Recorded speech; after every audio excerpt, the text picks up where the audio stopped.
Hey everyone, welcome back to my channel. आज मैं आप लोगों के साथ लेकर आई हूँ रोटी से बनने वाली बहुत ही टेस्टी सी, चटपटी सी और इजीएस्ट सी रेसिपी।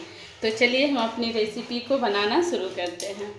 इसके लिए मैंने सबसे पहले ये 4 उबले हुए आलू हैं, इनको ले लिया है और इनको इस ग्रेटर की मदद से अच्छी तरह से ग्रेट कर दूँगी।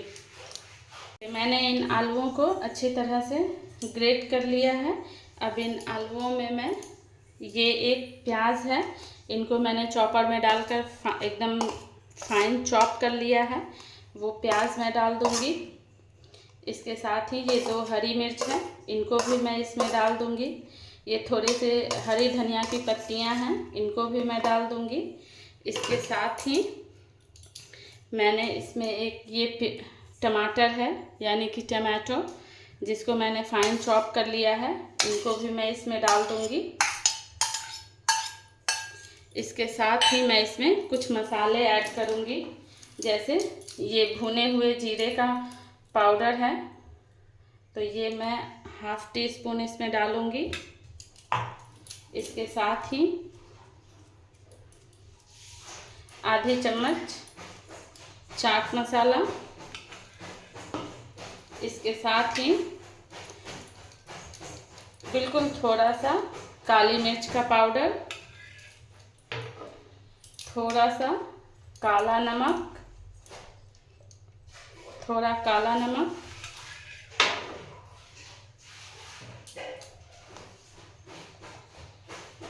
थोड़े से लाल मिर्ची का पाउडर और 1 चम्मच पिज़्ज़ा सीज़निंग्स या फिर ऑरिगैनो, इनको डालकर इनमें अब मैं थोड़ा सादा नमक भी डालूँगी। इसमें सॉल्ट आप अपने टेस्ट के अकॉर्डिंग डाल सकते हैं। ये ½ चम्मच मैंने इसमें सादा नमक भी डाल दिया है। अब इन सभी को डालकर मैं अच्छी तरह से मिक्स कर दूँगी। इसमें मैंने आधे टीस्पून हल्दी पाउडर भी डाला है, वो मैं आप लोगों को दिखाना भूल गई थी। और इसमें ये ½ लेमन है, इसका भी जूस हम लोग इसमें इस तरह से स्क्वीज़ कर डाल देंगे। हमारा ये मिक्सचर अब पूरी तरह से बनकर तैयार है, तो चलते हैं हम आगे का प्रोसेस करने। इसके लिए अब मैंने ये रोटी ली है। आपके पास अगर ताज़ी बनी हुई रोटी हो तो वो भी आप ले सकते हैं, या फिर रोटियां कभी कभी बच जाती हैं ना, तो वो वेस्ट नहीं हो, इसीलिए ये आलू पराठे का बहुत ही ईजीएस्ट रेसिपी है, ईजीएस्ट वर्ज़न है इसका। तो आप लोग इसको आराम से बना सकते हैं। अगर कभी आप लोग जल्दी में हो और बच्चों को लंच बॉक्स में कुछ देना हो, या फिर आप लोगों को खुद भूख लगी हो, खुद कुछ खाना हो चटपटा सा, तो आप बनी हुई रोटी से ये आराम से ये इस रेसिपी को बना सकते हैं। तो चलिए हम अपनी रेसिपी को बनाना शुरू करते हैं। इसके लिए मैंने ये एक रोटी ली है, इसके ऊपर पहले मैं ये थोड़ा सॉस लगा दूंगी। ये टमाटो केचप है, आप अपनी पसंद के कोई से भी सॉस लगा सकते हैं। पिज़्ज़ा सॉस भी आप लगा सकते हैं। बच्चों को मेयोनीज़ भी बहुत पसंद होती है, तो आप वो भी लगा सकते हैं। और अगर खुद के लिए बना रहे हैं तो फिर आप अचार का मसाला होता है ना, वो भी डालकर बना सकते हैं, उससे भी बहुत चटपटी बनती है ये। तो ये मैंने सॉस को लगा लिया है। अब इसके ऊपर से मैं ये आलू के मिक्सचर को इस तरह से फैला दूंगी।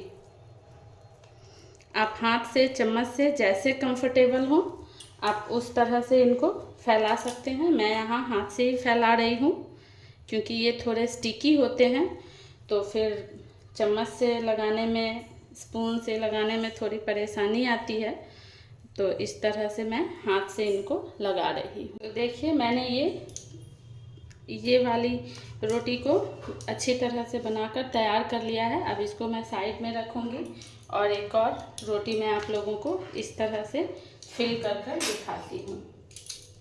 ये हम मेयोनीज़ के साथ बनाएंगे, तो इसके लिए मैंने इस पर ये मेयोनीज़ लगा दिया है। इसको अच्छी तरह से मैं इस पर लगा दूँगी। इस मेयोनीज को अच्छी तरह से इस रोटी के ऊपर स्प्रेड कर दिया है और मैं इस तरह से फिर इनको भी इस आलू के मिक्सचर के साथ इस रोटी को भी अच्छी तरह से फिल कर लूँगी। देखिए यहाँ मैंने इन दोनों रोटियों को अच्छी तरह से फिल कर लिया है। तो चलिए अब हम इनको सेकने चलते हैं। मैंने गैस की फ्लेम को ऑन कर दिया है, इस पर एक तवा चढ़ा दिया है, इस पर मैंने थोड़ा सा बटर डाला है। आप अपनी पसंद के कोई से भी घी, बटर, ऑयल, किसी चीज़ में जिसमें भी आप खाना चाहें उसमें भी आप बना सकते हैं। तो इस तरह से मैं बटर में बना रही हूँ, तो इसलिए मैंने ये बटर इस पर डाल दिया है। अब इस पर मैं ये इस रोटी को जिस साइड से हमने ये आलू का मिक्सचर लगाया है उसी साइड से हम इस पर आराम से इनको सिकने के लिए डाल देंगे और इनको अच्छी तरह से सिकने देंगे जब तक कि ये गोल्डन ना हो जाए। देखिए मैंने इनके ऊपर से भी, इस रोटी के ऊपर भी थोड़ा सा बटर लगा दिया है और अब मैं इनको इस तरह से पलट दूंगी, इस तरह से गोल्डन होने तक। फिर थोड़ा सा उधर से भी पका लूँगी, फिर मैं इनको निकाल लूँगी। इसी तरह से मैं सारे रोटी को इस तरह से सेक कर निकाल लूँगी। तो ये लीजिए, ये हमारे आलू पराठे का अपडेट वर्ज़न ये बन चुका है।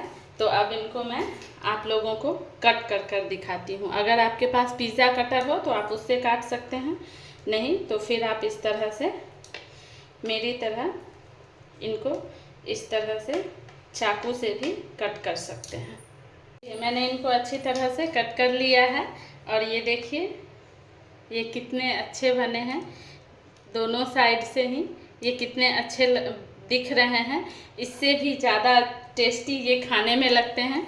तो आप लोग भी इनको एक बार बनाइए और कमेंट में मुझे ज़रूर बताइएगा कि आप लोगों को मेरी ये रेसिपी कैसी लगी। और अगर आप लोग इसी तरह की नई नई रेसिपीज़ देखना चाहते हैं तो आप लोग मेरे चैनल को लाइक कीजिए, कमेंट कीजिए, सब्सक्राइब कीजिए और अपने फैमिली एंड फ्रेंड्स के साथ मेरे वीडियोस को ज़रूर शेयर कीजिए। तो मिलते हैं एक नई वीडियो के साथ, तब तक के लिए बाय बाय।